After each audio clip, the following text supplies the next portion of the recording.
Praise the lord.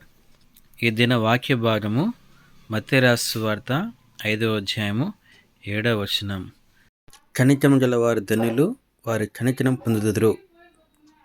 కనికరము దేవుని యొక్క ముఖ్యమైన స్వభావంలో కనికరము ముఖ్యమైన ఒక స్వభావంగా ఉంటున్నది. దేవుడు ఆ కనికరాన్ని మన మీద చూపించగలిగినాన్ని బట్టి ఈ దినమున మనము ఈ రీతిగా ఉండగలుగుతుంటున్నాం. లేకపోతే ఆయన కనికరం లేకపోతే ఎప్పుడూ మనం నశించిపోయేవారు ఉంటున్నాం. కనికరము పొందేవారు ధన్యులని చెప్పడానికి గల ముఖ్య కారణం ఏంటంటే, మనము మనుషుల దయను కాదు, మనుషుల కనికరం కాదు, దేవుని కనికరాన్ని మనము పొందగలుగుతుంటున్నాం. దేవుడు మన జీవితంలో కనికరం గలవారుగా ఉండి మనము జీవించాలని దేవుడు మన జీవితం నుంచి ఎదురు చూస్తుంటున్నాడు.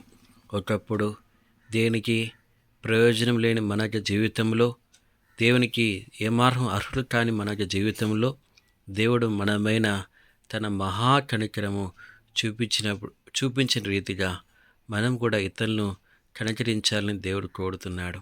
ఒకవేళ మనము దేవుని కనికరం పొంది ఇతరులు కనికరించకపోతే మన జీవితంలో దేవుని కనికరము పొందలేము.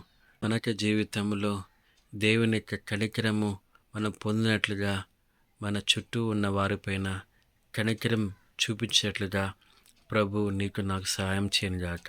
ఆమేన్.